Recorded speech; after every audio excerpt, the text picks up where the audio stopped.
అర్థం చేసుకుందాం. సకల ఆశీర్వచన స్తోత్రములకు కారణభూతుడా, భీకరుడు అయిన మా పరలోకపు తండ్రి, మహాశక్తి సామర్థ్యాలు కలిగిన మా గొప్ప దేవ, భూమిని ఆకాశమును అందున్న సమస్తాన్ని సృజించి లేని వాటిని ఉన్నట్టుగా పిలిచి కనబడని వాటితో కనబడే వాటిని సృజించి మా పాదాల కింద సమస్తాన్ని పెట్టి వాటిని లోపరుచుకోమని మీరు మాకు ఇచ్చిన అధికారాన్ని బట్టి స్తోత్రాలు. ఇచ్చిన అధికారాన్ని మేము దుర్వినియోగం చేసుకుంటూ ప్రకృతిని ఏలవలసిన మేము ప్రకృతికి దాసోహం అయిపోయే స్థితిలో మా బతుకులు ఉండగా మీరు చూచి కనికరించి కృప చూపి మమ్మల్ని ఉద్ధరించి మీ కుమారుడైన క్రీస్తు ద్వారా పరలోకములో కూర్చుండబెట్టిన మీ ప్రేమను బట్టి మీ స్తోత్రాలు. ఒకప్పుడు లోకములో ఉన్నవారం, లోకాన్ని స్నేహించిన వారం, ఇప్పుడైతే తండ్రి మీ పిల్లలుగా తీర్చబడే అధికారాన్ని మీ కుమారుడైన క్రీస్తు ద్వారా మాకు అనుగ్రహించారు. ఆ అధికారంతో మీరు మాలో ఉంచిన పరిశుద్ధాత్మ సహాయముతో మీతో మాట్లాడే మాటల్ని ప్రార్థన అనే పేరుతో మా ప్రార్థన విజ్ఞాపనలు మీ సన్నిధిలో మేము తెలియచేసుకోవటానికి మాకు ఇచ్చిన అవకాశాన్ని బట్టి స్తోత్రాలు చెల్లిస్తూ, ఇదిగోనైనా కొన్ని విషయాలు ప్రార్థన గురించి మేము నేర్చుకున్నటకు సిద్ధపడుతూ ఉండగా సమయోచితమైన జ్ఞానాన్ని మీ ఆత్మ సహాయముతో నాకు అనుగ్రహించండి. వాక్యాన్ని సరిగా విభజించి బోధించే సామర్థ్యాన్ని ప్రసాదించండి. కలిపి చెరిపెడు అనేకుల వలె ఉండక వాక్యాన్ని ఉన్నదున్నట్లుగా వాక్యముతో సరిచూస్తూ బోధించే సామర్థ్యాన్ని ప్రసాదించమని మీ పిల్లలు విని నిర్లక్ష్య వైఖరి వహించకుండా విన్న వాక్యానుసారంగా వారి జీవితాల్లో మలుచుకొని మీ చేత బడా నమ్మకమైన దాసుడా అనిపించుకునే విధంగా వారి ప్రవర్తనను సరిచేసుకునే మనస్సును వారికి ప్రసాదించమని కోరుకుంటూ, మా రక్షకుడు, మా పాప విమోచకుడు, మా కొరకు త్యాగాన్ని చేసి మీ మాటను తూచా తప్పకుండా విని 100కు 100% పరిపూర్ణ స్థితిలో మీ పనులను నిర్వహించి మీ కుడిపార్శ్వమున ఆశీనుడై మా కొరకు ప్రార్థన విజ్ఞాపనలు చేస్తున్న యేసుక్రీస్తు వారి ప్రశస్తమైన నామములో ప్రార్థించి అడిగి వేడుకొనిచున్నాను పరలోకపు తండ్రి, ఆమేన్. చేరువచ్చిన మీ అందరికీ ప్రభువైన క్రీస్తు నామములో మరొకసారి శుభాలు, వందనాలు. ప్రార్థన అనేది మొదటి వర్తమానంలో మనం విన్నాం. ప్రార్థన అనగానే దేవునితో మనం తెలియచేసే విషయాలు.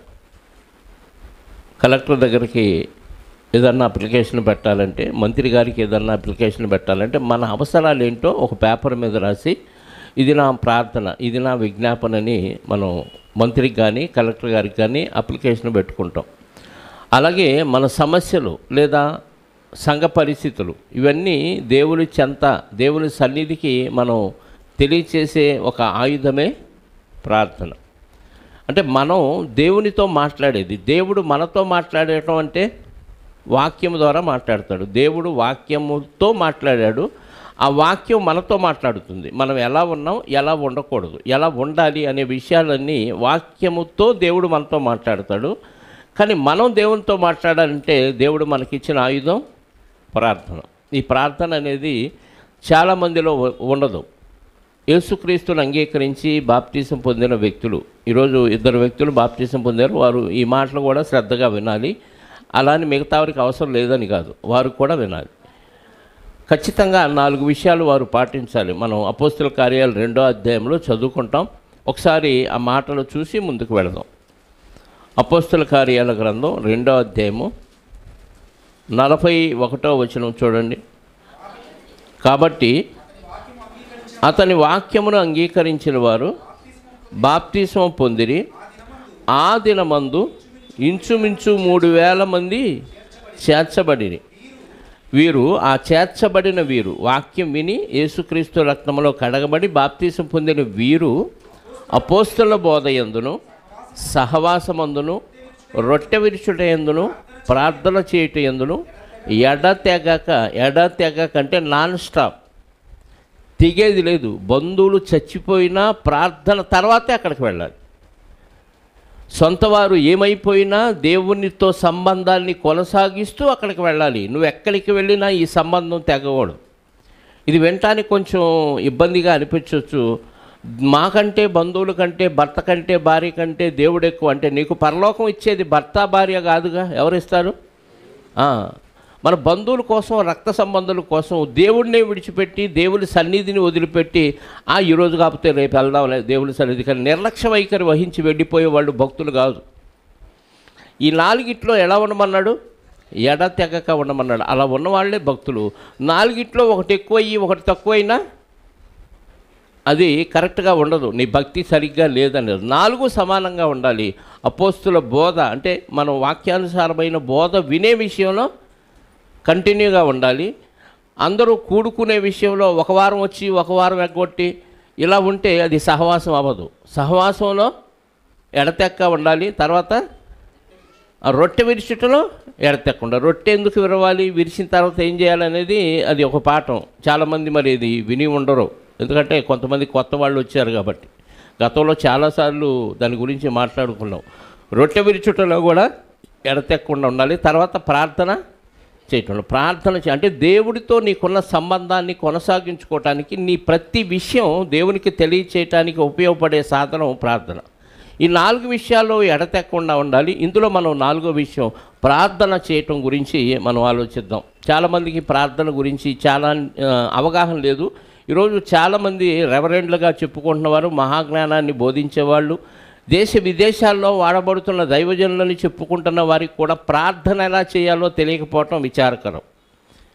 బైబిల్లో కొత్త నిబంధనలో ఉన్న ప్రార్థన విధానం వారికి తెలియలే. విషయాలైతే చాలా ఎక్కరో పెడతారు. వాళ్ళని దీవించండి, వీళ్ళని దీవించండి, పలానోళ్ళు ఈ పని చేస్తున్నారు, వాళ్ళ పనిని దీవించండి అని విస్తారమైన మాటలు మాట్లాడతారు. కానీ ఏ ప్రాసెస్లో, ఏ పద్ధతిలో ప్రార్థన చేయాలో చాలామందికి తెలియకపోవటం విచారకరం. కొత్త నిబంధనలో ఒక పద్ధతిని పెట్టాడు. నువ్వు ఏం చేసినా దేవునికి, తండ్రి అయిన దేవునికి యేసుక్రీస్తు ద్వారా తప్ప నీ ప్రార్థన వెళ్ళదు. ఆ మాటలు మనం చూసుకొని ముందుకు వెళదాం. ఎఫెసీ పత్రిక 5వ అధ్యాయము 20వ వచనం. ఎఫెసీలకు రాసిన పత్రిక 5వ అధ్యాయము 20వ వచనం. మన ప్రభు అయిన యేసుక్రీస్తు పేరట. ఎవరి పేరు? ఆ పేరు లేకపోతే నీ ప్రార్థన వెళ్ళదా? దేవుని సన్నిధికి వెళ్ళదు. ఎందుకంటే దేవునికి ప్రజలకి మధ్యవర్తి ఎవరు? యేసుక్రీస్తు అనే నరుడు. ఆయన లేకపోతే మనకు అసలు పాపక్షమాపణ లేదు. ఆయన లేకపోతే దేవుడు మన మొర వినడు. ఆయన ద్వారా మనం రక్షించబడ్డాము. ఆయన ద్వారా మనం దేవుని కుమారులుగా తీర్చబడ్డాం. యోహాను సువార్త 1:12 ఒకసారి చదివి మళ్ళీ ఇక్కడికి వద్దాం. యోహాను సువార్త 1వ అధ్యాయము 12వ వచనం.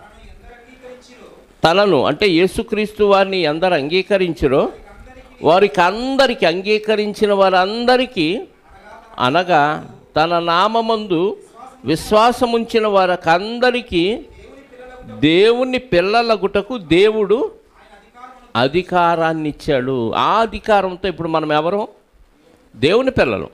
దేవుని పిల్లలుగా తండ్రితో మాట్లాడాలి అంటే మధ్యవర్తిగా యేసుక్రీస్తు వారిని పెట్టారు. కాబట్టి యేసు నామమున ప్రార్థన చేయాలి. అదే ఇప్పుడు ఎఫెసీ పత్రిక 5వ అధ్యాయము 20వ వచనంలో చదివితే, ప్రభు అయిన యేసుక్రీస్తు పేరిట సమస్తమును గూర్చి తండ్రి అయిన దేవునికి ఎల్లప్పుడూ కృతజ్ఞతాస్తుతులు చెల్లించుచు క్రీస్తునందలి భయముతో ఒకనికొకడు లోబడి ఉండండి. ఎలా చేయాలంట?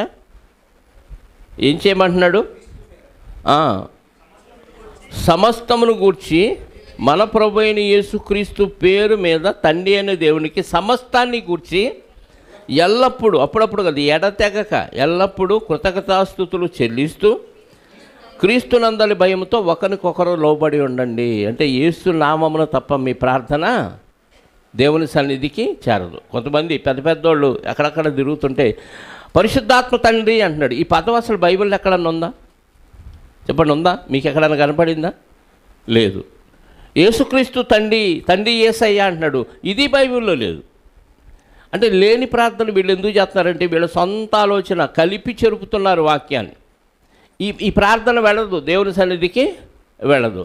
దేవుడు తెలివిగలవాడు, ఆయనకు భవిష్యత్తు అంతా తెలుసు కాబట్టి అర్థం చేసుకుంటాడు అనుకుంటే దేవుడు అర్థం చేసుకుంటాడు. కానీ మీరెందుకు అర్థం చేసుకోలేదని క్వశ్చన్ చేస్తాడు. మీకు అర్థమైన తెలుగు భాషలో ఏ భాషలో ఉన్నా ఆ భాషలో దేవుడు రాయించాడు. చక్కగా అది చదువుకొని కూడా అర్థం చేసుకోలేకపోతే ఏమనాలి చెప్పండి? ఇంగ్లీష్లో ఉంటుంది మెడిసిన్, డాక్టర్ దగ్గరికి వెళ్తే మందిస్తాడు. ఆ మెడిసిన్ షేక్ చేసి తాగాల, షేక్ చేయకుండా తాగాల, నీకు అర్థం కాల ఇంగ్లీష్లో, ఏం చేస్తావు? ఎవరో ఒకళ్ళని అడిగి ఎలా తాగాలి అని అంటారు. షేక్ చేసి తాగాలి అన్నారు అనుకోండి, బాగా గెలకొట్టి అప్పుడు తాగుతాం. ఏమండి, ఇంత శ్రద్ధ మందు విషయంలో తీసుకుంటున్నప్పుడు ప్రార్థన విషయంలో తీసుకోవాలా అంటే తీసుకోం మనం. ఎందుకంటే నిర్లక్ష్య వైఖరి. అది తెలియకే ఎవడో ఏదో చెప్పిన బోధన అలా కాపీ కొట్టేస్తూ పారంపర్య ఆచారాలతో ఆ బోధన అలాగే కంటిన్యూ చేస్తూ, మా గురువుగారు అది నేర్పారు కాబట్టి నేను అదే ప్రాసెస్లో వెళ్ళిపోతాను అనే ఒక మోస పద్ధతిలో ప్రార్థన జరిగిస్తున్నారు. కానీ బైబిల్లో ఏముంది, వాక్యానుసారంగా మనం ప్రార్థిస్తున్నామా లేదా అని ఆలోచన చేయట్లేదండి. చాలా సంఘాలు చూసాం. ఈ మధ్య కూడా కొన్ని సంఘాలకు వెళ్తే అక్కడ పరిశుద్ధాత్మ తండ్రి అంటున్నారు. నాకు అర్థం కాలేదు. పరిశుద్ధపు తండ్రి అంటే వేరు, పరిశుద్ధాత్మ తండ్రి అంటే ఎవరికి వర్తించిద్ది ఆ మాట? మనలో ఉన్న పరిశుద్ధాత్మ తండ్రి అని ఎవరు చెప్పారు? యేసుక్రీస్తు మనకి అన్నయ్య అవుతాడు, జ్యేష్ఠుడు కదా, దేవుని కుమారుల్లో జ్యేష్ఠుడు. మనమంతా దేవుని కుమారులు అయినప్పుడు యేసుక్రీస్తు వారు ఏమవుతారు చెప్పండి? తండ్రి అవుతాడా, అన్నయ్య అవుతాడా? భూమి మీద ఉన్న అందరికీ, నమ్మిన వారందరికీ ఆయన అన్నయ్య అవుతాడు, జ్యేష్ఠుడు కాబట్టి, పెద్ద కుమారుడు కాబట్టి ఆయన మనందరికీ అన్నయ్య అవుతాడు. కానీ ఆయన్ని కూడా ఏమంటున్నారు? తండ్రి లాంటి వాడు వేరు, తండ్రి అనటం వేరు. ఈరోజు మరి అర్థం కాకుండా అలా బోధిస్తున్నారు. అంటే యేసుక్రీస్తు ద్వారా తండ్రి అయిన దేవునికి సమస్తాన్ని గురించి చేయమన్నాడు. కొలసి పత్రిక 3వ అధ్యాయము 17వ వచనం. కొలసీలకు రాసిన పత్రిక 3వ అధ్యాయము. మరియు మాట చేత కానీ క్రియ చేత కానీ మీరు ఏమి చేసినా, నువ్వు మాట్లాడినా క్రియ చేసినా ఏం చేయాలంటే ప్రభు అయిన యేసుక్రీస్తు ద్వారా తండ్రి అయిన దేవునికి కృతజ్ఞతాస్తుతులు చెల్లిస్తూ సమస్తమును ఆయన పేరిట చేయండి. సమస్తమును యేసుక్రీస్తు పేరు మీద తండ్రికి చేయండి అంటున్నాడు. కాబట్టి కొత్త నిబంధన బోధ ఏదైతే ఉందో అది యేసు ద్వారా తండ్రికి చేయమన్నాడు. నన్నేది అడిగినా నేను చేస్తానన్నాడు. అది భూమి మీద యేసుక్రీస్తు వారు బతుకున్న కాలంలో చెప్పిన మాట. వెళ్ళిపోయిన తర్వాత ఇది పనికిరాదు. నన్ను ఏది అడిగినా నేను చేస్తాను అన్నాడు. ఎప్పుడు? ఆయన ఇంకా చనిపోక ముందు చెప్పిన మాట. అందుకే శిలువలో దొంగ అడిగాడు, వెంటనే చేసేసాడు. పక్కన ఉన్నాడు కాబట్టి నన్ను అడిగినా నేను చేస్తాను, నాకు అధికారం ఉంది కాబట్టి నేను చేయగలను అన్నాడు. ఇప్పుడు ఆయన వెళ్ళిపోతూ ఒక క్రమాన్ని పెట్టాడు. ఏంటి ఆ క్రమం? నా ద్వారా తండ్రికి ప్రార్థన విజ్ఞాపనలు సమర్పించండి. నేను అక్కడ ఉండి రికమెండ్ చేస్తాడు. నన్ను బట్టి మీకు చేస్తాడు, మిమ్మల్ని బట్టి కాదు, నన్ను బట్టి మీకు చేస్తాడు. నా పేరు మీద సమస్తాన్ని అడగమని చెప్పాడు. కాబట్టి ఏది చేసినా తండ్రికి ప్రార్థన చేయాలంటే మన వాక్యానుసారంగా బతికి తండ్రికి యేసుక్రీస్తు నామములో ప్రార్థన చేస్తే అప్పుడు మన ప్రార్థన వెళ్తాయి. అయితే ఏమని చేయాలి, ఏ విషయాలు చేయాలి ప్రార్థనలో చెప్పండి? సహజంగా ప్రార్థన అని మోకాలు వేస్తే ఏమడుగుతారు అందరూ? చెప్పండి, ఏమడుగుతాం? చెప్పాలి. మన అవసరాలు అడుగుతాం, అంతే కదా? ఏమడుగుతాం? మన అవసరాలు. నా దగ్గరికి ప్రార్థనకు వచ్చేవాళ్ళు కూడా మీటింగ్ అయిన తర్వాత ఏమడుగుతారు చెప్పండి? అరికాల నుంచి నన్నెత్తి వరకు ఎక్కడెక్కడైతే అస్వస్థత ఉందో వాటి గురించి ప్రార్థన చేయండి అని అడుగుతారు. నేను ఆత్మీయంగా బలపడాలి, నాకు వాక్యం అర్థం కావట్లేదు, అర్థమయ్యేటట్టు ప్రార్థన చేయండి అని. కానీ నేను పరిచర్య చేయాలనుకుంటున్నాను, నాకు ఎలా చేయాలో తెలీదు, నేర్పించడానికి ప్రార్థన చేయండి అని. కానీ ఇలా వాక్యం గురించి, దేవునికి పరిచర్య గురించి ఎవరో ప్రార్థన చేయమని అడిగిన వాడు నాకు కనపడలేదు కదా. జ్ఞానం కొదువుగా ఉంటే ఏం చేయమన్నాడు? దేవుణ్ణి అంటే ప్రార్థన చేయి, దేవుడు నీకు ఆ జ్ఞానాన్ని నీకు ఆసక్తి లేనప్పుడు దేవుడిని అడగనప్పుడు నీకు జ్ఞానం కూడా రాదు. మన అవసరాలు అడగాల్సిన అవసరం లేదు. ఎందుకంటే మన అవసరాలు తీర్చాల్సిన బాధ్యత ఎవరికి ఉంది? పిల్లల అవసరాలు తీర్చాల్సిన బాధ్యత మన మీద, తల్లిదండ్రులుగా మన మీద ఉన్నప్పుడు మరి మనుషులుగా మనకే మన పిల్లల బాధ్యత తీర్చాలి అనే ఆలోచన కలిగినప్పుడు మరి ఆత్మలకు కన్న తండ్రి అని దేవునికి మన బాధ్యతలో మన అవసరాలు తీర్చాలన్న విషయం తెలుసా లేదా? తెలుసు. మరి ఆయనకి చెప్పాల్సిన అవసరం లేదు. అందుకే ఏమన్నాడు మత్తయి సువార్తలో?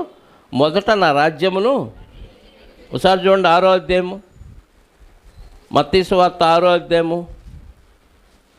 ఎప్పుడు ఆయన మన సంగతులు ఆలోచించి మనకి హెల్ప్ చేస్తాడు అని అంటే ఆయన చెప్తున్న మాట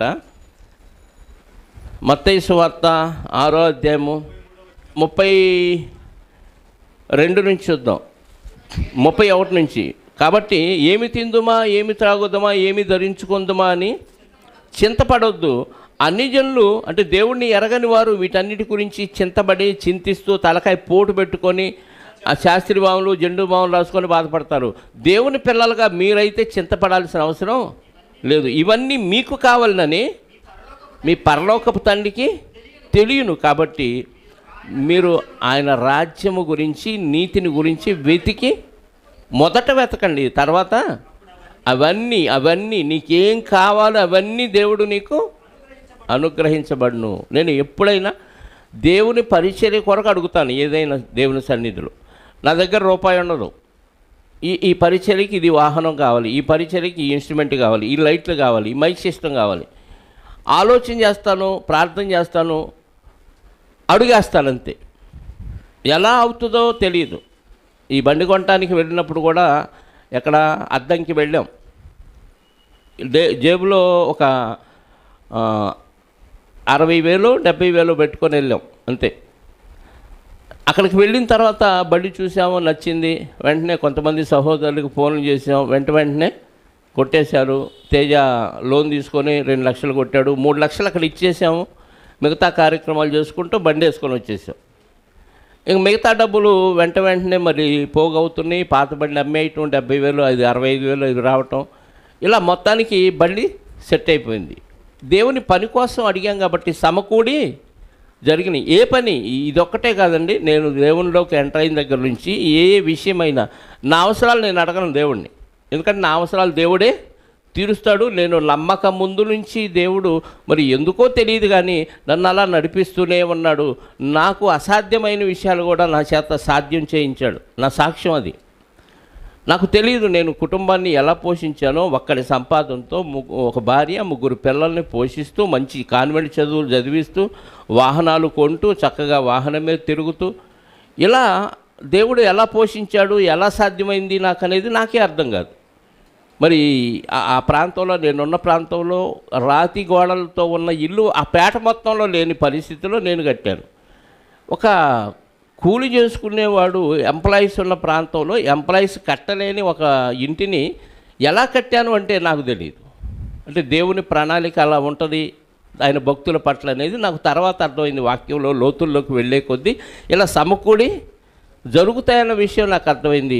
ముందు ఆయన రాజ్యాన్ని, నీతిని, అంటే మనం యథార్థంగా ఉంటూ దేవుని పని చేయాలి, నలుగురికి మేలు చేయాలి, నలుగురు నాశనం కాకుండా వాళ్ళ జీవితాలు బాగు చేయాలి అనే ఆలోచన మనకుంటే, అంటే సత్క్రియయందు ఆసక్తి మనకుంటే దేవుడు మనకు అన్నీ సమకూర్చి జరిగిస్తాడు. అందుకే నేను ప్రార్థనలో చెప్తాను పిల్లలకి, మీరు తక్కువ సమయంలో ఎక్కువ ఆదాయాన్ని పొందుతారు. ఎప్పుడు?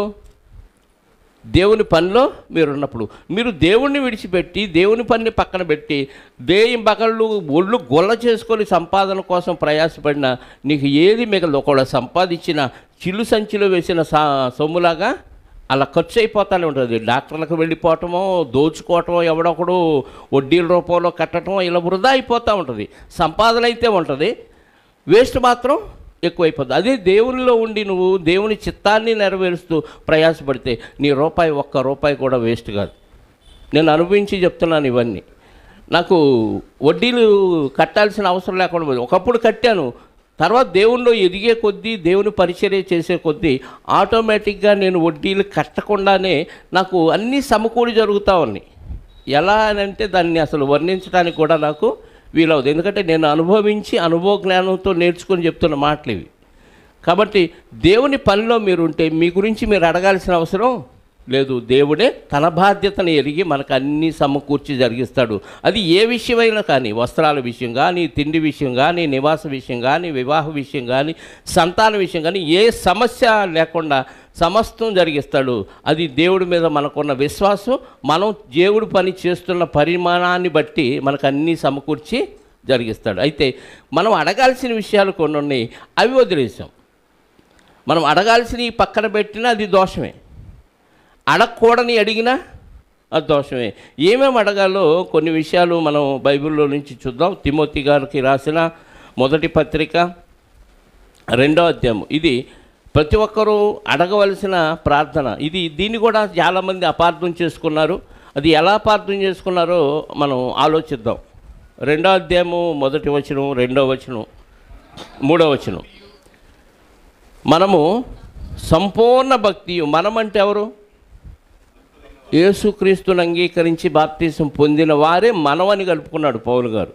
మనము సంపూర్ణ భక్తియు మాన్యతయు కలిగి, గౌరవం, మాన్యత అంటే గౌరవము కలిగి, నెమ్మదిగా, అడావుడి లేకుండా, టెన్షన్ లేకుండా ప్రశాంతంగా మనము బతకాలంటే, సంపూర్ణ భక్తి అంటే భక్తిలో సంపూర్ణ స్థితిలోనికి క్రైస్తవుడు ఎదగటానికి, నెమ్మదిగా ఉండటానికి, గౌరవంగా బ్రతకటానికి, సుఖముగా బ్రతకటానికి ఏం చేయాలి అని అంటే, అన్నిటికంటే ముఖ్యంగా మనుషులందరి కొరకు ప్రార్థించాలి. మనల్ని పరిపాలించే రాజులు, ఇప్పుడు మనకు రాజరికం లేదు, మనకు మంత్రి పదవులు ఉన్నాయి కాబట్టి రాజరిక వ్యవస్థ ఉన్న దేశాల గురించి కూడా రాశాడు కాబట్టి రాజుల కొరకు చేయాలి. అధికారులు, మనల్ని పరిపాలిస్తున్న అధికారుల కొరకు చేయాలి. విజ్ఞాపనలు, ప్రార్థనలు, యాచనలు, కృతజ్ఞతాస్తుతులు చేయవలనని హెచ్చరించుచున్నాను. ఇది మంచిదియు మన రక్షకుడైన దేవుని దృష్టికి అనుకూలమునై ఉన్నది. ఇది మంచిది, దేవుని దృష్టికి అనుకూలం అంట. ఏమని చేయాలి? చేయమన్నాడు, బాగుంది. ఏమని చేయమన్నాడు? వాళ్ళు మారు మనసు పొందాలయ్యా, వాళ్ళు రక్షణలోకి రావాలయ్యా, వాళ్ళు యథార్థంగా జీవించాలయ్యా, మీ పిల్లలుగా వాళ్ళు తీర్చబడాలయ్యా అని చేయమన్నాడా? ఈరోజు ఈ వాక్యాన్ని బట్టి మేము ప్రపంచం కొరకు ప్రార్థన చేస్తున్నాం అని చెప్పేవాళ్ళు కొంతమంది, ఇదిగో ఒక దేశపు మ్యాప్ పెట్టి ఈ దేశం కొరకు మేము ప్రార్థన చేస్తున్నామని 24/7 అని ప్రార్థన యోధులు మా దగ్గర ఉన్నారని, ప్రార్థన టవర్లు మా దగ్గర ఉన్నాయని నిరంతరం ప్రార్థన చేసేవాళ్ళు చాలామంది కనపడుతున్నారు. దేన్ని బట్టి అంటే ఇదే వాక్యాన్ని బట్టి. ఏ కారణాన్ని బట్టి ఏమని ప్రార్థన చేయమన్నాడు అని అడిగితే దానిలోనే మొదటి వచనంలోనే కారణాన్ని రాయించాడు దేవుడు. అది పక్కన పెట్టారు. వాళ్ళు మారాలి, వాళ్ళు మమ్మల్ని హింసించకూడదు, వాళ్ళు నీ బిడ్డలుగా తీర్చబడాలి, ఆ దేశాన్ని కాపాడు, వాళ్ళని కాపాడు, వీళ్ళని కాపాడు అని ప్రార్థన చేస్తున్నారు. వాళ్ళని కాపాడమని నిన్ను ప్రార్థన చేయమన్నా, వాళ్ళు రక్షించబడాలని భక్తుల్ని ప్రార్థన చేయమన్నా. ఎందుకంటే వినుట వల్ల విశ్వాసం కలగాలి, వినాలంటే మనం వెళ్ళి బోధించాలి. బోధిస్తే, వాక్యం వింటే, వాక్యం వారి హృదయంలో గుచ్చుకుంటే వాడప్పుడు మారు మనసు పొందుతాడు. అది మారటానికి దేవుడిచ్చిన సూత్రం. నువ్వు ఇంట్లో కూర్చొని ప్రార్థన చేస్తే ఎక్కడో ఉన్న వ్యక్తి మారితే ఇంకా మనం బయటికి వెళ్ళి సువార్త ఎందుకు కదా? ప్రార్థన ద్వారా మారడు. ప్రార్థన ద్వారా ఏం జరిగిద్దంటే దేవుడు నీ విజ్ఞాపన విని వాళ్ళ మనసును మారుస్తాడు. రక్షణ కోసం కాదు, అది ఇష్టపూర్తిగా హృదయపూర్వకంగా వాడు తీసుకోవాల్సిన నిర్ణయం వాక్యం వినటంతో. అయితే ఎందుకు ఈ ప్రార్థన మనుషులందరి గురించి, రాజుల గురించి, అధికారుల గురించి ప్రార్థన చేయమన్నాడు అంటే, మనము భక్తిలో సంపూర్ణ స్థితికి వెళ్ళటానికి వీళ్ళు సహకరించాలి. మాన్యత కలిగి బతకడానికి అంటే గౌరవంగా సమాజంలో క్రైస్తవులు బతకడానికి వీళ్ళ సహకారం కావాలి. ప్రజలందరి సహకారం కావాలా? రాజుల సహకారం కావాలి, అధికారుల సహకారం కావాలి. కాబట్టి రాజుల కొరకు, అధికారుల కొరకు, ప్రజలందరి కొరకు మనం ప్రార్థన విజ్ఞాపనలు చేయాలి. అందుకే మనం సంపూర్ణ భక్తియు మాన్యతయు కలిగి సుఖముగాను నెమ్మదిగాను బ్రతుకు నిమిత్తం ఈ కారణాన్ని బట్టి ప్రజల కొరకు, రాజుల కొరకు, అధికారుల కొరకు ప్రార్థన చేయమన్నాడు. దీన్ని అపార్థం చేసుకొని వాళ్ళ మారు మనసు కొరకు, మాకు ఉపయోగపడటానికి, మాకు అడ్డు రాకుండా ఉండండి, ఇవన్నీ చెప్పలేదు దేవుడు. అర్థమైందా? కాబట్టి క్రైస్తవుడు బాధ్యత ఏంటి? ప్రతిరోజు మనం భక్తిలో సంపూర్ణ స్థితికి ఎదగాలంటే ఆటంకాలు ఎక్కువ వచ్చినాయి అనుకోండి, కొన్ని దేశాల్లో అసలు క్రైస్తవ్యాన్ని ప్రమోట్ చేసే అవకాశం లేదు, బంధిస్తున్నారు, బాగా హింసలు పెడుతున్నారు. ఆ హింసలు వస్తే మనం వాక్యంలో ఎదుగుతామా? ఏ హింసలు రాకపోతేనే అంతంత మాత్రం ఉన్నాం, కొద్ది హింసలు వస్తేనే పడిపోతున్నాం. ప్రజల వలన ఆటంకాలు వస్తే ఈరోజు సమాజంలో మనం వెళ్ళి సువార్త ప్రకటించలేకపోతున్నాం. ఒకప్పుడు ఈ బాధ లేదు, ఎక్కడికైనా వెళ్ళి సువార్తను దిగ్విజయంగా స్వేచ్ఛగా ప్రకటించేవాళ్ళం. ఈరోజు ఏమైందంటే మన వాళ్ళ వల్లనే సత్యవాక్యాన్ని పంచే వాళ్ళకి ఆటంకం అయిపోయింది.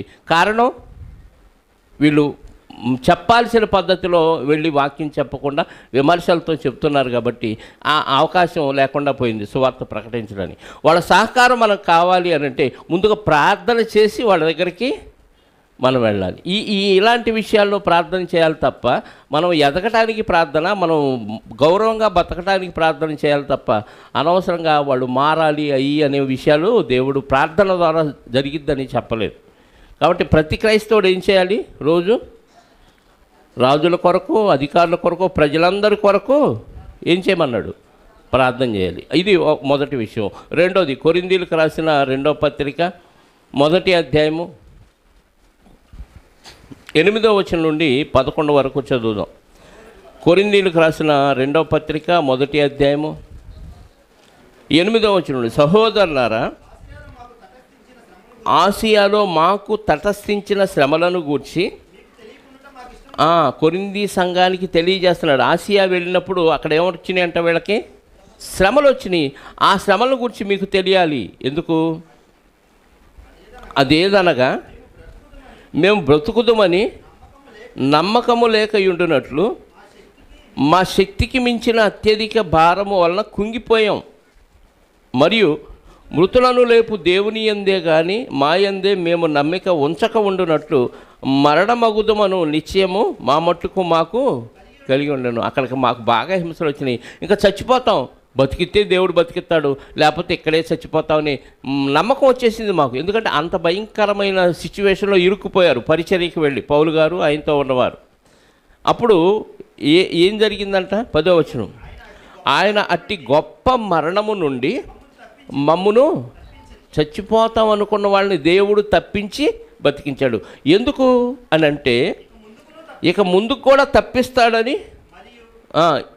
ఇక ముందుకు తప్పించును, మరియు మా కొరకు ప్రార్థన చేయుట వలన మీరు కూడా సహాయము చేయుచుండగా ఆయన ఇక ముందుకును మమ్మను తప్పించునని ఆయన యందు నిరీక్షణ గలవారమై ఉన్నాము. అంటే వీళ్ళు ప్రార్థన చేసుకున్నారు, మీ చిత్తమైతే తప్పించు, లేదా వాళ్ళకి అప్పగించి చంపేయి. వాస్తవంగా వీళ్ళు ఫిక్స్ అయిపోయారు, చచ్చిపోతామనే విశ్వాసం, నమ్మకం వాళ్ళకి కలిగింది. కానీ ఇక్కడ సంఘం ఏం చేసిందంట? అక్కడికి వెళ్ళి సువార్త ప్రకటిస్తున్న వాళ్ళు చావకుండా బతికొచ్చే విధంగా వాళ్ళ గురించి సంఘం ప్రార్థన చేయటం వల్ల సహాయం చేశారు. కాబట్టి మేము తిరిగి రాగలి. ఇక ముందు కూడా మేము ఎక్కడికి వెళ్ళి సువార్త పనికి వెళ్ళినా మీరు ఎక్కడుండి ప్రార్థన చేస్తే దేవుడు ఆ ప్రమాదంలోంచి మమ్మల్ని తప్పిస్తాడనే విశ్వాసం మాకు ఉందంటున్నాడు. అంటే సంఘం అంతా ఏం చేయాలి? పరిచర్యకి రాకపోయినా ఏం గురించి? ప్రభా ఈరోజు ఇంట్లో బియ్యం లేవు, బియ్యం ఇప్పించు, కూరలు లేవు, చీరలు లేవు. ఇవా? ఎన్నిసార్లు బయటికి పరిచర్యకి వెళ్ళినప్పుడు ఇళ్లలో ఉన్నవాళ్ళు ప్రార్థన చేసేది చెప్పండి? మన సొంత అవసరాలు అడగాల్సిన అవసరం లేదు. దేవుడు నిజమైన విశ్వాసం మీకుంటే ఆ ప్రార్థన విషయంలో అక్కడ అవాంతరాలు ఏర్పడకుండా, ఒకవేళ ఏర్పడినా వాటి నుంచి తప్పించే ఏర్పాటు చేయయ్యా, వాళ్ళని కాపాడయ్యా, వాళ్ళని తిరిగి వచ్చి మళ్ళీ ఇంకో ప్రాంతానికి సువార్తకు వెళ్ళటానికి సహాయం చేయమని సంఘం ఏం చేయాలి? ప్రార్థన చేయాలి. మరి ఆ ప్రార్థన చేయకపోతే మనం ఏమవుతాం? దోషులు అవుతాం దేవుని దృష్టిలో. ఇది ప్రతి క్రైస్తవుని బాధ్యత. ప్రతి క్రైస్తవుడు అపోస్తుల బోధ, సహవాసం, రొట్టె విరుచుట, ప్రార్థన చేయటందు ఎడతెక్కుండాలి. 24 hours ప్రార్థన చేస్తున్నారండి మా వీరులు అంటాడు. ఏ విషయాలు చేస్తారు చెప్పండి? చెప్పండి, ఏ విషయాలు చేస్తారు? ఒక్కొక్క వ్యక్తి గురించి మనం ప్రార్థన చేస్తే మన సమయం అంతా అలా అయిపోద్ది. ఏం చేస్తాం చెప్పండి? రక్షించబడాలని చేస్తామా? చేస్తే వాళ్ళు రక్షించబడతారా? రక్షించబడరు. వాళ్ళు బాగుపడాలని ప్రార్థన చేస్తే బాగుపడతారా? బాగుపడరు. ఏం చేస్తే వాళ్ళు బాగుపడతారు? వాక్యాన్ని వెళ్ళి వినిపిస్తే బాగుపడతారు. దానికి మంచి అనుకూల సమయం కావాలని ప్రార్థన చేయాలి. ఆ సమయం గురించి అది దేవుడు ఇవ్వాలి. దేవుడిస్తే ఆ సమయాన్ని బట్టి ప్రార్థన చేయాలి. మనం ప్రార్థనకి సమయం ఉంది, పరిచర్యకి సమయం ఉంది లేదు అనుకోకండి. పరిచర్యకు అనుకూల సమయం దేవుడిస్తేనే మనం చేయగలం. పరిచర్యకు అనుకూల సమయం దేవుడు ఇవ్వలేదు అనుకోండి, మనం చేయలేం. ఒక మాట మనం కొరింథీ పత్రికలో చూడగలిగితే, కొరింథీయులకు రాసిన పత్రిక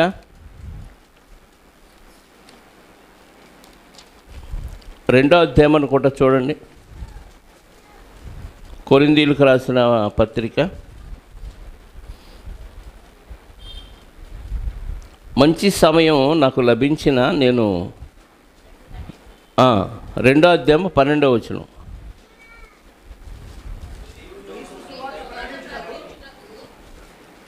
క్రీస్తు సువార్త ప్రకటించుటకు నేను త్రోయకు వచ్చినప్పుడు ప్రభువు నాకు మంచి సమయము ప్రభువునందు నాకు మంచి సమయం ప్రాప్తించి ఉండగా సహోదరుడైన తీతు నాకు కనబడినందున నా మనస్సులో నెమ్మది లేక వారి యొద్ద సెలవు తీసుకొని అక్కడి నుంచి మాసిదోనియాకు బయలుదేరి తిని. అంటే అక్కడ దేవుడు ఏమిచ్చాడంట? సువార్త ప్రకటించడానికి పౌలు గారికి మంచి సమయం, అంటే ప్రార్థన సువార్త ప్రకటించడానికి సమయం ఉందా? సమయమందును అసమయమందును సువార్త ప్రకటించమని ఉందా? చెప్పండి. తిమోతి పత్రికలో చదువుతాం కదా, అక్కడ ఏముందో ఒకసారి చూడండి. 2వ పత్రిక 2వ అధ్యాయము 2వ వచనం, 4వ అధ్యాయము 2వ వచనం. వాక్యాన్ని అంతవరకు ఆగండి. వాక్యాన్ని ప్రకటించు. ఎప్పుడు? సమయం వచ్చినప్పుడు ప్రకటించు. మరి సమయమందును అసమయమందును వాక్యాన్ని ప్రకటించమన్నాడా? కాదు, ప్రయాసపడమన్నాడు. వాక్యాన్ని ప్రకటించు, సమయమందును అసమయమందును ప్రయాసపడు. ప్రయాసపడటం అంటే కష్టపడటం. దేని కొరకు కష్టపడ? వాక్యం ప్రకటించడానికి కష్టపడాలా? వాక్యానుసారంగా నడవటానికి కష్టపడాలా? మీకు అర్థమవుతుందా? ఇప్పుడు ఇక్కడ కూర్చొని నేను వాక్యం ప్రకటించడానికి ఎక్కువ కష్టపడాల్సిన అవసరం లేదు. 1 గంట 2 గంటలో కూర్చుంటే ధ్యానం చేస్తే బైబిల్లో ఆ వాక్యం ప్రకటించే వచనాలన్నీ నాకు దొరుకుతాయి. దాన్ని వ్రాసుకొని మీకు వాక్యం ప్రకటించదు. కొంచెమే కష్టం కదా. కానీ ఆ చెప్పిన వాక్యానుసారంగా నేను బతకటానికి ఏం చేయాలి చెప్పండి? కష్టపడాలి, ప్రయాసపడాలి. ప్రకటించడానికి పెద్ద ప్రయాస అవసరం లేదు. ఇప్పుడు మీలో చాలామంది ఉదయం లేవటానికి ఏం చేయాలి? ప్రార్థనలో ఏకీభవించాలంటే ప్రయాసపడాలి. ఉదయాన్నే మీ అంతటి మీరు లేచినప్పుడు ప్రార్థన చేయటం కష్టమా? మీకు మెలకు వచ్చినప్పుడు లేచి ప్రార్థన చేయటం పెద్ద కష్టం లేదు. అందరితో ఏకీభించి, సంఘముతో ఏకీభించి ప్రార్థన చేయటానికి ప్రయాసపడాలి. అంటే వాక్యానుసారంగా నడవటానికి ప్రయాసపడాలి తప్ప వాక్యాన్ని ప్రకటించటానికి దేవుడు సమయం ఇస్తే ప్రకటించు, లేదంటే మని. పౌలు గారికి సమయం ఇచ్చినా ఆయన ప్రకటించలేకపోయాడు, సమయం ఇచ్చినా ప్రకటించలేకపోయాడు. అందుకే పౌలు గారు మళ్ళీ ఏమంటాడు తెలుసా? కొలసీ పత్రిక అనుకుంటా, ఒకసారి చూడండి. కొలసీలకు రాసిన పత్రిక 4వ అధ్యాయము 4వ వచనం. కొలసీ పత్రిక 4:4లో ప్రార్థన యందు నిలకడగా ఉండి కృతజ్ఞత గలవారై దాని యందు మెలకువగా ఉండండి. నేను బంధకములలో ఉంచబడుటకు కారణమైన క్రీస్తు మర్మ, అంటే ఈయన జైలుకి ఎందుకు వెళ్ళాడంటే క్రీస్తు మర్మాలు చెబుతున్నందుకు తీసుకెళ్ళి జైల్లో పెట్టారు. అర్థమైందా? పౌలు గారు జైలుకి ఎందుకు వెళ్ళాడంటే క్రీస్తుని గురించిన సువార్త ప్రకటిస్తున్నందుకు జైల్లో పెట్టాడు. ఇప్పుడు బంధకములో ఉండుటకు కారణమైన క్రీస్తు మర్మమును వెల్లడిపరచునట్లు వాక్యము చెప్పుటకు బోధించవలసిన విధముగానే ఆ మర్మమును వెల్లడిపరచునట్లు వాక్యము చెప్పుటకు అనుకూలమైన సమయమును దేవుడు దయచేయవలని మా కొరకు. అంటే అనుకూలమైన సమయం ఎవరివ్వాలి? దేవుడు ఇవ్వాలి. దేవుడిస్తే ఒకసారి పౌలు గారు వాడుకోవాలి. తీతు రాలేదనే దిగులతో నేను ఇప్పుడు వాక్యం చెప్పలేను, నా మనసేం బాగాలేదని అక్కడి నుంచి మాసిదోనియాకు వెళ్ళిపోయాడు. అనుకూల సమయం దేవుడు ఇవ్వాలి.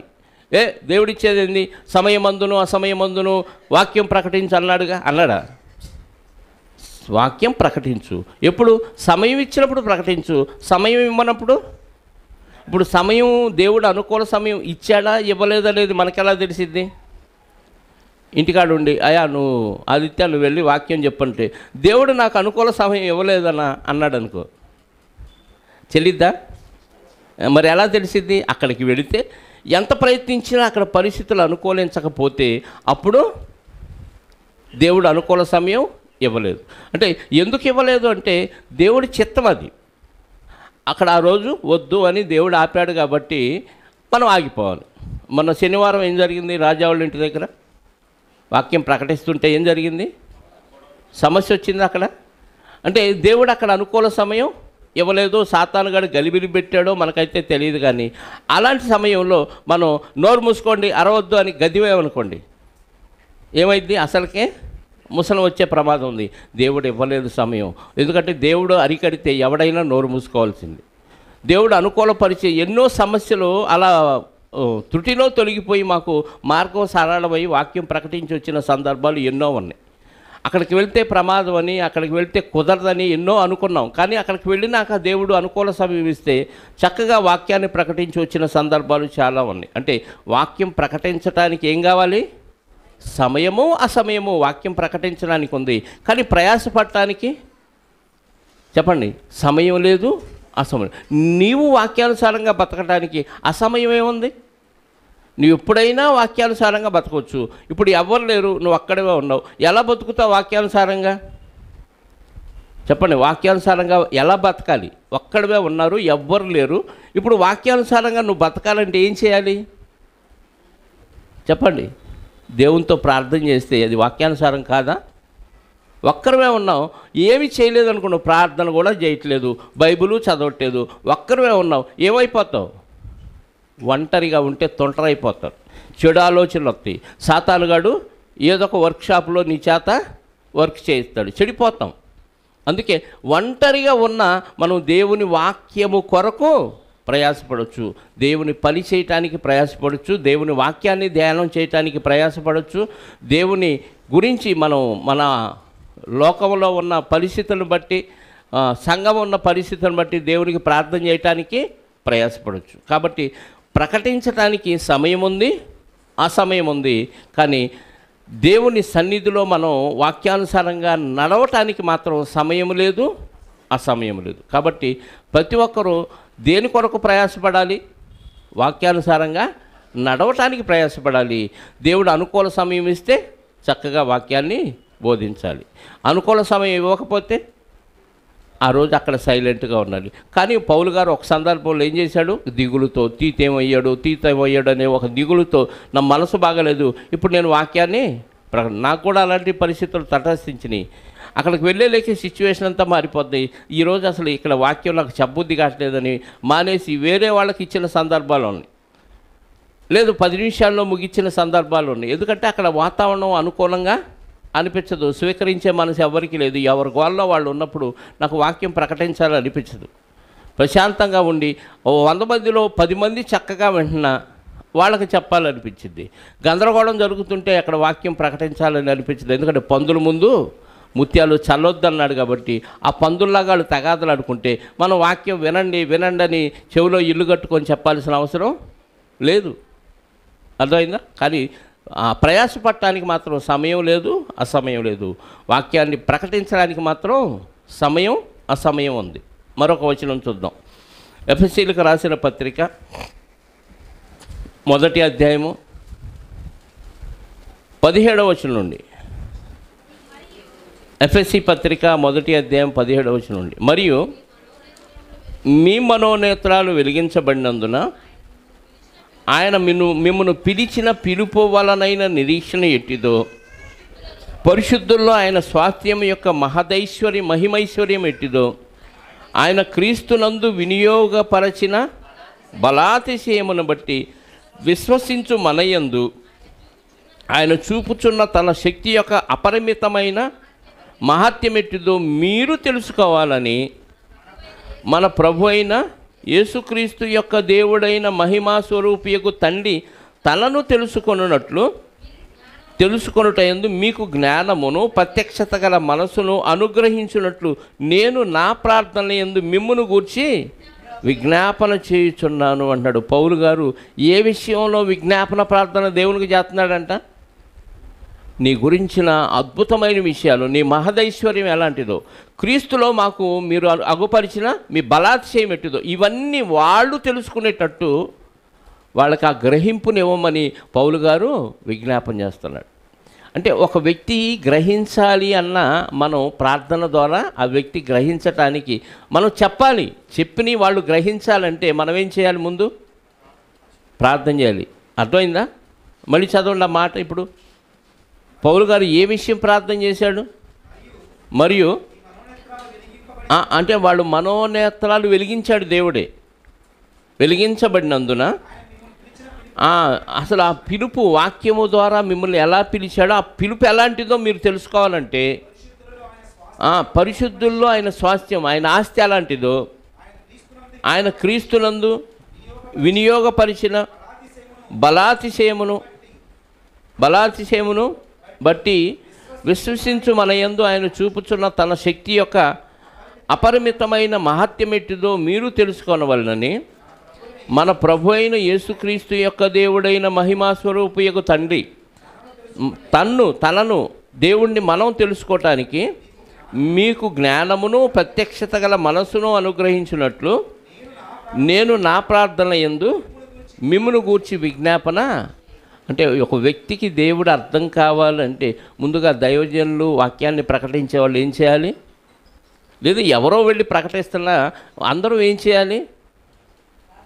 వాళ్ళకి అర్థమయ్యే విధానంలో, వాళ్ళు అర్థం చేసుకునే విధానంలో వాళ్ళ మనోనేత్రాలు వెలిగించి వాళ్ళకు ప్రత్యక్షత గల మనసు అనుగ్రహించాయని ప్రార్థన చేయాలి. ప్రార్థన చేసి వాళ్ళకి వాక్యం ప్రకటించాలి. అందుకే మనం వాక్యం ప్రకటించడానికి ముందు ప్రార్థన చేస్తాం. వాక్యం అయిపోయిన తర్వాత అంటే ప్రతి విషయంలో దేవునికి అన్ని విషయాలు మనం తెలియచేసుకోవాలి. ఏది చేసినా మాట చేత కానీ క్రియ చేత కానీ మీరు ఏమి చేసినా ఏం చేయమన్నాడు? తండ్రి అయిన దేవునికి మన ప్రార్థన విజ్ఞాపనలు కృతజ్ఞతాస్తుతులు చెల్లించమన్నాడు. అందుకే ప్రార్థన వాక్యానికి ముందు ప్రార్థన చేస్తాం, వాక్యం తర్వాత ప్రార్థన చేస్తాం. అవసరమైతే ఒకరిద్దరు సహోదరుల చేత కూడా ప్రార్థన చేస్తాం. ఈరోజు 2 బాప్తీసాలు జరిగినాయి. దాదాపుగా 5-6 మంది సహోదరులు ఆ విషయంలో ప్రార్థన చేశాడు. ఆ ప్రార్థన అంతా వాళ్ళు దేవుడు విని వాళ్ళకి అవి దయచేయాలని మనం కోరుకున్నాం. అదే ఎఫెసీ పత్రిక 3వ అధ్యాయం మరొక సందర్భాన్ని చూడగలిగితే 14వ వచనం నుండి, అదే ఎఫెసీ పత్రిక 3వ అధ్యాయము 14వ వచనం నుండి, ఈ హేతు చేత పరలోకమందును, ఎఫెసీ పత్రిక 3వ అధ్యాయము 14 కదా, 3:14, ఈ హేతు చేత పరలోకమందును భూమి మీదను ఉన్న ప్రతి కుటుంబము ఏ తండ్రిని బట్టి కుటుంబాన్ని పిలువబడుచున్నదో ఆ తండ్రి ఎదుట నేను మోకాళ్ళుని మీరు అంతరంగ పురుషుని యందు శక్తి కలిగి ఆయన ఆత్మ వలన బలపరచబడినట్లుగా క్రీస్తు మీ హృదయములలో విశ్వాసము ద్వారా నివసించినట్లు తన మహిమైశ్వర్యమును ద్వారా చొప్పున మీకు దయచేయవలనని మీరు దేవుని సంపూర్ణత యందు పూర్ణులగునట్లుగా ప్రేమయందు వేరుపారి స్థిరపడి సమస్త పరిశుద్ధులతో కూడా ఆ ప్రేమ యొక్క వెడల్పు, పొడవు, లోతు, ఎత్తు ఎంతో కొనుటకు జ్ఞానమునకు మించిన క్రీస్తు ప్రేమను తెలుసుకొనుటకును తగిన శక్తి కలవారు కావాలని ప్రార్థిస్తున్నాను. ఎంత పెద్ద ప్రార్థన చేశాడో చూడండి. ఎవరి కోసం ఇది? ప్రభా నా కుటుంబం కోసం, నా కోసం ప్రార్థన చేస్తున్నాను, ఇది విను, నాకు అది లేదు ఇది లేదని చేశాడా? ఎవరికైతే వాక్యం చెప్పాడో పౌలు గారు ఎఫెసీ సంఘానికి, ఆ సంఘస్థులు ఎలా అభివృద్ధి చెందాలని ప్రార్థన చేస్తున్నాడు? అర్థమవుతుందా? మనం ఎన్నో ప్రాంతాలకు వెళ్తున్నాం, కనీసం ఎన్నో ప్రాంతాల గురించి పక్కన పెట్టిన మన సంఘ సభ్యుల గురించి ఇలాంటి ప్రార్థన ఎప్పుడన్నా చేస్తున్నామా? చెప్పండి. 5 నిమిషాల్లో మన ప్రార్థన అయిపోద్ది. 5 నిమిషాలు కూడా లేదు. దేవాస్తోత్రం, నిద్రవత్న ప్రభా ఈరోజు కాత్రం, ఇంకంతే అయిపోద్ది ప్రార్థన. ఇన్ని విషయాలు ఉన్నాయి ప్రార్థన చేయటానికి. సంఘము, పరిశుద్ధులు, వారి అక్కర్లు, వారి యొక్క పరిచర్య, ఇవన్నీ మనం చేయాలి. మరి ముఖ్యంగా అన్నిటికంటే వాళ్ళు పరిపూర్ణ స్థితిలోనికి వెళ్ళటానికి ఏది అవసరమో అవి వాళ్ళకి సమకూర్చమని ప్రార్థన చేయాలి. ప్రేమ యొక్క పొడుగు, ఎత్తు, లోతు, వెడల్పు ఇవన్నీ వాళ్ళు తెలుసుకోవాలంటే ప్రేమ గురించిన ఎంత అవగాహన ప్రజల్లో కలగాలని ఆ విషయాలు కూడా మనం ప్రార్థన చేయాలి. ఎన్ని అంశాలు చెప్పాడు చూడండి అక్కడ పౌలు గారు ఎఫెసీ సంఘం గురించి. 6వ అధ్యాయం అదే ఎఫెసీ పత్రిక 6వ అధ్యాయము 19-20 వచనాలు. 6:18 నుంచి చదవండి. ఆత్మ వల్ల ప్రతి సమయమందును ప్రతి విధమైన ప్రార్థనను విజ్ఞాపనను, అంటే ప్రార్థన విజ్ఞాపన దేని వలన చేయాలి? లోపల పరిశుద్ధాత్మ ఉంటాడు, ఆయన ద్వారా చేయాలి. క్రీస్తు ద్వారా పరిశుద్ధాత్మ సహాయంతో చేయాలి. అర్థమైందా? మన ప్రార్థన మన సొంతగా చేసేదానికంటే పరిశుద్ధాత్మ హెల్ప్ తీసుకొని చేయాలి. అందుకే ఆత్మ వలన ప్రతి స్థలమందును ప్రతి సమయమందును ప్రతి విధమైన ప్రార్థన విజ్ఞాపన చేయుచు ఆ విషయమై సమస్త పరిశుద్ధుల నిమిత్తమును పరిపూర్ణమైన పట్టుదలతో విజ్ఞాపన చేయుచు. ఎవరి గురించి ఏమన్నాడు? పాపుల గురించి ఏమన్నాడా? సమస్త పరిశుద్ధుల గురించి ఏమన్నాడా? పాపుల గురించి చెప్పలేదా ప్రార్థన చేయమని? ఇది విచిత్రంగానే ఉంటుంది. సమస్త పరిశుద్ధుల నిమిత్తం ఏం చేయమన్నాడు? సమస్తమైన పరిశుద్ధుల నిమిత్తం పూర్ణమైన పట్టుదలతో, అంటే పరిశుద్ధుల అవసరాలు తీర్చే వరకు మనం ఏం కలిగి ఉండాలి? పట్టుదల కలిగి ఉండాలి. ప్రభా అది అడిగాను, వాళ్ళకి చేయ్యా, అది అడిగాను, నాకు చేయ్యా కాదు, నేను పలాంది అడిగాను పరిశుద్ధుల నిమిత్తం. ప్రపంచంలో ఉన్న పరిశుద్ధులందరి నిమిత్తం ప్రార్థన చేయవలసిన బాధ్యత ప్రతి క్రైస్తవుడి మీద ఉంది. వాళ్ళు మనకు తెలియకపోవచ్చు, కానీ రేపు పరలోకంలో వాళ్ళందరితో పాటు మనం కలిసి ఉంటాం. కాబట్టి ఇదిగో పలాని సహోదరుడు నా కోసం ప్రార్థన చేశాడు, పలాని సహోదరుడు నా కోసం ప్రార్థన చేశాడని వాళ్ళు మనం కలిసి మాట్లాడుకోవాలి. అర్థమైందా? వాళ్ళు మనకి ఇప్పుడు పరిచయం కాకపోవచ్చు, వేరే దేశాల్లో వాళ్ళు ఉండొచ్చు, కానీ క్రీస్తు సంఘములో ఉన్నారు, సార్వత్రిక సంఘములో ఉన్నారు. కాబట్టి సకల పరిశుద్ధుల నిమిత్తం మనం ఏం చేయాలి? ప్రార్థన చేయాలి. ఏమని చేయాలి? ఏమని చేయమన్నాడు అక్కడ?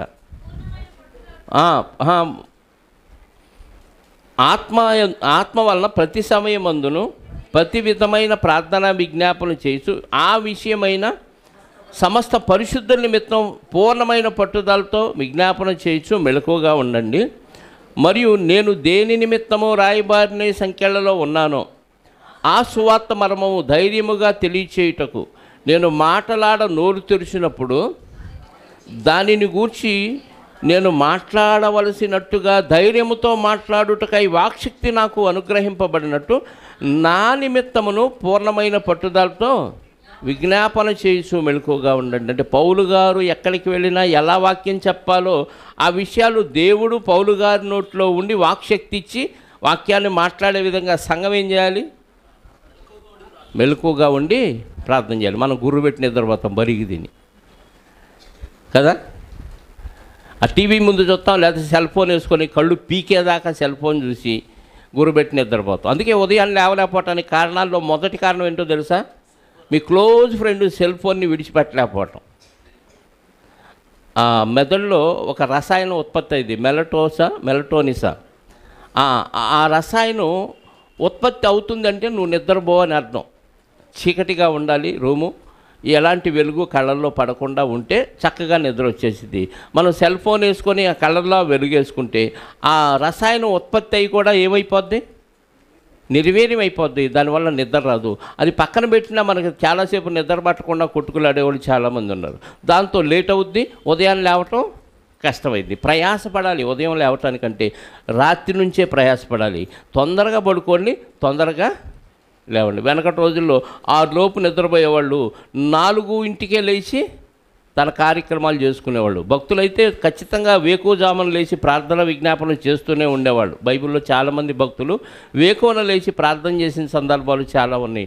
యేసుక్రీస్తు వారి సైతం ఎక్కడికి వెళ్ళాడు? అందరూ చాలా చీకటిగా ఉన్నప్పుడు లేచి వాడుక చొప్పున అలవాటు అంట ఆయనకి. తెల్లవారుజామున లేచి కొండకెళ్ళి అక్కడ ఒలీవల అనబడే ఆ తోటకెళ్ళి చక్కగా ప్రార్థన చేయటం అనేది ఆయనకు వాడుక. ఎప్పుడు చాలా చీకటిగా ఉన్నాడు, ఇంకా తెల్లవారలేదు, తెల్లవారే పరిస్థితులు లేవు. అంటే దాదాపుగా 3 గంటలకి సుమారుగా 4 గంటల లోపే ఆయన లేచి ఆయన పెందల కళ్ళనే లేచి వచనం చెప్పండి. మార్కు సువార్త 1:35. ఆయన పెందల కళ్ళనే లేచి ఇంకా చాలా చీకటిగా ఉన్నప్పుడు బయలుదేరి అరణ్య ప్రదేశమునకు వెళ్ళి అక్కడ ప్రార్థన చేయుచుండెను. చాలా చీకటిగా ఉన్నప్పుడు వెళ్ళి ప్రార్థన చేశాడు. ఎందుకంటే ప్రశాంతమైన వాతావరణం, రాత్రి ఉన్న విషయాలన్నీ మెదడులో నుంచి పోతాయి. ఫ్రెష్గా నిద్రలేస్తాం, ఫ్రెష్గా దేవుని సన్నిధిలో మన ప్రార్థన విజ్ఞాపనలు తెలియచేసుకోవచ్చు. రాత్రులు లేటుగా పడుకుంటే ఉదయాన్నే లేవలేము. ఉదయం లేచిన కాడి నుంచి మనం ప్రార్థన చేస్తున్న చెవులు మూసుకోం, కళ్ళు మూసుకుంటాం కాబట్టి చెవుల్లో ఏదో ఒక శబ్దాలు వినపడతాయా? వినపడతాయి. వినపడగానే కళ్ళు లేస్తాం. ఇంట్లో తపాళాలు ఏదో పిల్లి పడేసి సౌండ్ వచ్చింది అనుకో, నువ్వు ప్రార్థనలో ఉండి వెంటనే కళ్ళు తెరుస్తావా లేదా? తెలుస్తావు. ఏంటి అక్కడ పిల్లి ఏమన్నా వచ్చిందా, పాలు తాగిందా అంటాం. అంటే కాన్సన్ట్రేషను పోయిద్ది. అదే తెల్లవారుజామున అయితే ఎవరో నిద్రలేవరు, ప్రశాంతంగా ఉంటుంది కాబట్టి ప్రశాంతంగా మన తండ్రితో మనం మాట్లాడుకోవచ్చు. ఆ రోజు జరిగిన విషయాలన్నీ, జరగబోయే విషయాలన్నీ చక్కగా దేవునితో మాట్లాడుకో. అది ప్రార్థన విజ్ఞాపనలు. పరిచర్య గురించి మనకు దేవుని జ్ఞానం నేర్చుకోవటానికి, మన పరిపూర్ణ స్థితిలోనికి వెళ్ళటానికి మన బోధకులు వాక్యాన్ని చక్కగా వెళ్ళి అక్కడ చక్కగా ప్రకటించే వాక్శక్తి దేవుడు అనుగ్రహించే విధంగా ఇలా ఈ కారణాలను బట్టి మనం దేవుని సన్నిధిలో ప్రార్థన చేయాలి. అలా చేయటం వల్ల మనం ఎడతెగక ఈ 4 విషయాల్లో ఒక విషయం ప్రార్థన కాబట్టి ఎడతెగక ఈ విషయాల్లో మనం ప్రార్థనలో ఉంటాం కాబట్టి దేవుడు మెచ్చుకొని మనకి పరలోక రాజ్యాన్ని ఇస్తాడు. మరొక రిఫరెన్స్ కూడా మనం చూడగలిగితే యోహాను గారు రాసిన మొదటి పత్రిక 5వ అధ్యాయము 16వ వచనం. ఇంకొక విషయం మనం పట్టించుకోం. ఎవరైనా సంఘానికి రాకపోయినా, ఎవరైనా సంఘంలోంచి తప్పిపోయినా వాళ్ళ గురించి ఏం చేయమంటున్నాడో ఒక మాట చూడగలిగితే 5వ అధ్యాయము 16వ వచనం. తన సహోదరుడు మరణకరము కాని, అంటే నరకానికి పోని పాపం, అంటే యేసుక్రీస్తు ద్వారా క్షమించాయి అంటే క్షమించబడే పాపం చేస్తే అది మనం చూస్తే, తన సహోదరుడు మరణకరము కాని పాపము చేసిన ఎడల ఎవడైనా, అంటే మరొక సహోదరుడు చూచిన ఎడల అతడు వేడుకొన్ను దేవుణ్ణి, అంటే ఆ వ్యక్తి గురించి ఈ వ్యక్తి ఏం చేయాలి? ప్రార్థన చేయాలి. మనం ఏం చేస్తాం?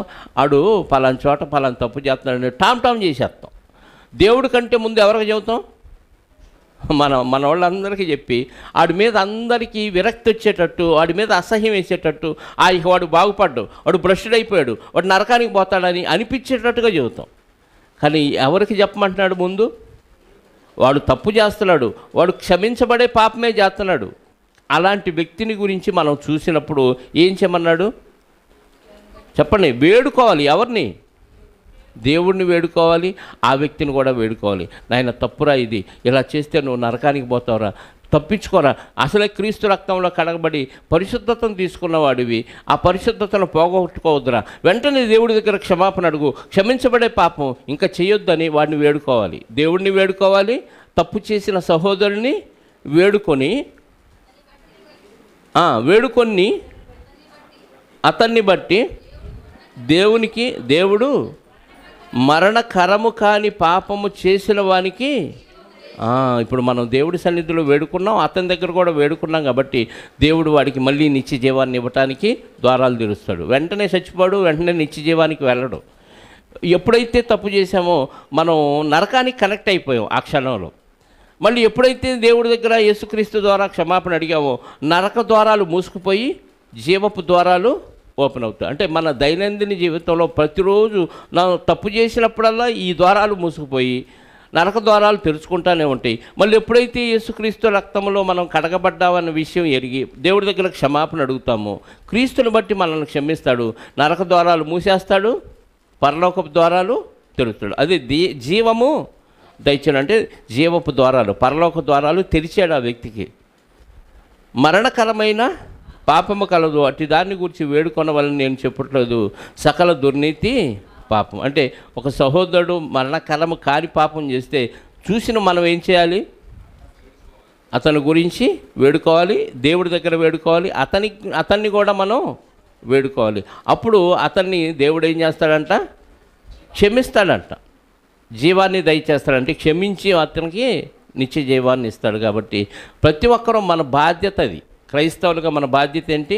అని ఎద్దేవా చేసి వాడిని 10 మందిలో ఎండగట్టి వాడి మీద జనాలందరికీ విరక్తి కలిగి వీడికి వేస్ట్ అయిపోయాడు, వేస్ట్ ఫెలో అని అనిపించే విధంగా చెప్పకూడదు.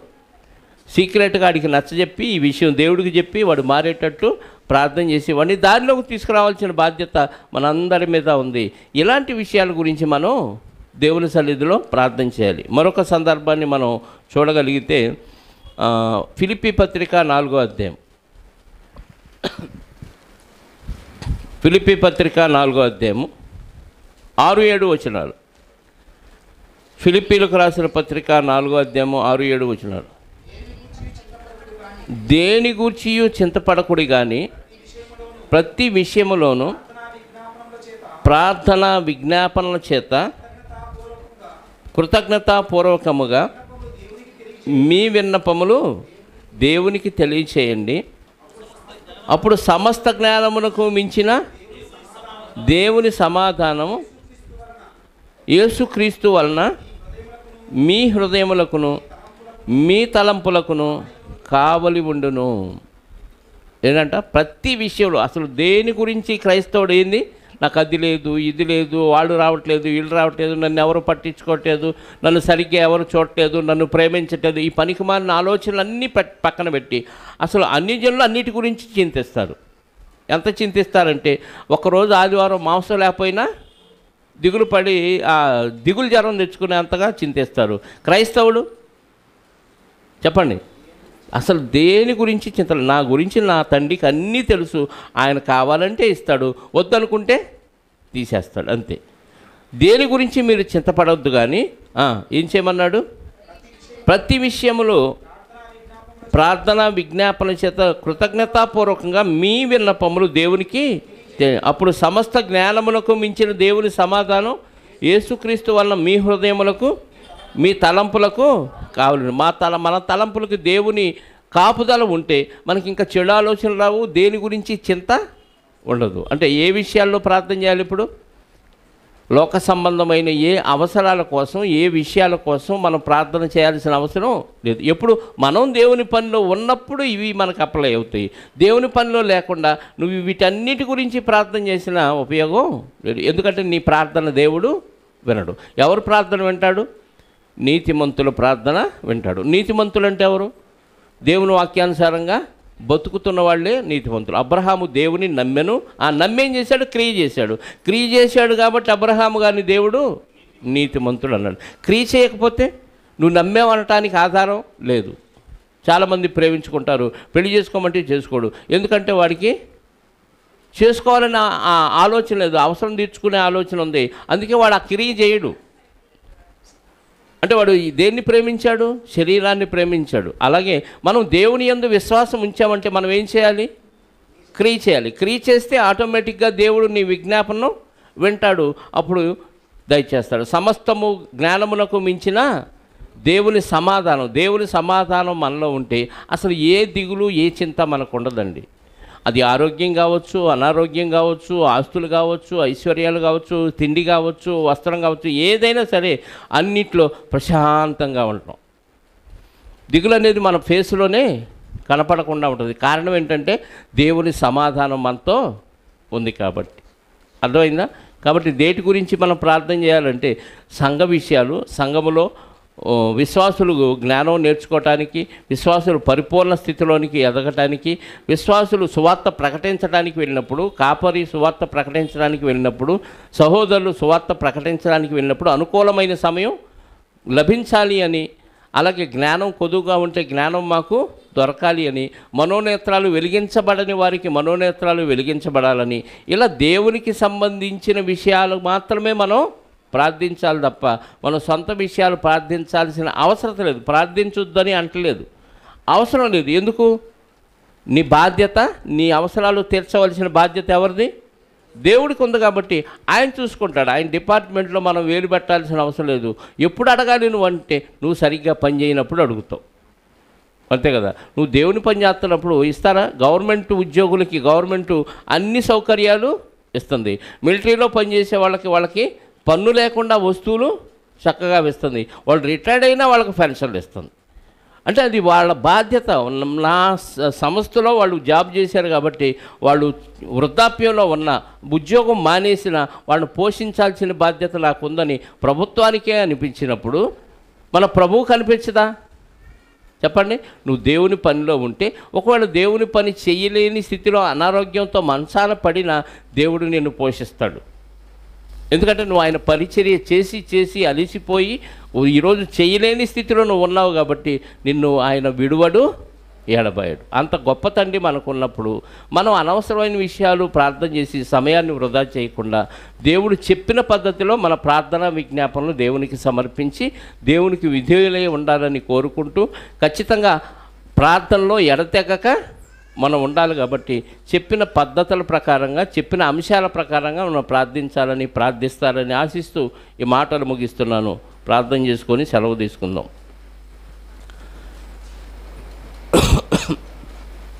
పరమునందు ఆశీర్డవై ఉన్న మా కన్న తండ్రి, సకల పరిశుద్ధుల ప్రార్థనలో వింటూ వారి ప్రార్థనల కొరకు వారు వాక్యం మాట్లాడుకుంటున్నప్పుడు చెవియొగ్గి ఆలకించే దేవుడా, మీకు స్తోత్రాలు. మేమంటే మీకు ఎంతో ఇష్టం కనుక మేము నరకానికి జారిపోకుండా తిరిగి మీ దగ్గరికి చేరటానికి ఎంతో ఆలోచించారు. నిజంగా మమ్మల్ని కునుకక నిద్రపోక కాపాడుతూ ఉన్న మీ ప్రేమను బట్టి స్తోత్రాలు. మేము పడిపోతే మీరు ఎంత బాధపడతారో, మేము తిరిగి మీ దగ్గరికి వస్తుంటే మీరు ఎంత సంతోషిస్తారో మీ వాక్యాన్ని బట్టి మాకు అర్థమవుతున్నాయి. మీ భక్తులు మరి పాపంలో పడిపోయినప్పుడు మీరు ఎంతో చింతించారు. వారికి కఠిన శిక్ష విధించి సైతం తిరిగి మీ చెంతకు చేర్చుకున్నారు. అలాంటి భక్తులు ఎంతోమంది తండ్రి కష్టాల్లో ఉన్న, శ్రమల్లో ఉన్న, ఇరుకుల్లో ఉన్న, ఇబ్బందుల్లో ఉన్న వారి అవసరాల కొరకు వారు ప్రార్థించలేదు. కానీ సంఘ బాధ్యతలు ఎరిగి, పరిశుద్ధుల అక్కర్లు ఎరిగి, సకల పరిశుద్ధుల నిమిత్తం వారు ఎలా ప్రార్థించారో, వారికి వాక్యాన్ని బోధించటానికి, సంఘాన్ని బలపరచటానికి ఏ అవసరమో ఆ విషయాలు మాత్రమే మీ సన్నిధిలో వారు ప్రార్థన ద్వారా ప్రార్థించిన విషయాలు మేము నేర్చుకున్నాం నాయన. ఇప్పటివరకు మేము మా సొంత విషయాలు ప్రార్థిస్తే వాటిని మన్నించండి. మరణకరమ కాని పాపము కనుక, క్రీస్తు ద్వారా క్షమించబడే పాపము కనుక అలాంటి పాపములన్నీ క్రీస్తులో క్షమించి మమ్మల్ని పరిశుద్ధులుగా తీర్చండి, నిత్య రాజ్యానికి వారసులుగా చేయండి. ఈ ప్రార్థన అనే అంశాన్ని మేము ఆలోచించి ఉండగా మీ పిల్లలు ఇక నుంచి అలాంటి ప్రార్థనలు చేస్తూ వాక్యానుసారంగా నడవటానికి ప్రయాసపడే మనసును వారికి అనుగ్రహించమని కోరుకుంటూ, ఇదిగోనైనా ఈరోజు నూతనంగా బాప్తీసం పొందిన ఇరువురు బిడ్డలను బట్టి మీకు స్తోత్రాలు, కృతజ్ఞతాస్తుతులు చెల్లిస్తూ, మా ఆత్మీయమైన కుటుంబంలో ఇరువురు బిడ్డలను చేర్చినందుకు మీకు స్తోత్రాలు చెల్లిస్తూ, మహిమ ఘనత ప్రభావాలు మా అందరి ద్వారా మీరే పొందుకొనమని, వచ్చిన బిడ్డలందరినీ మీ చిత్తమైతే వారి గృహాలకు చేర్చండి.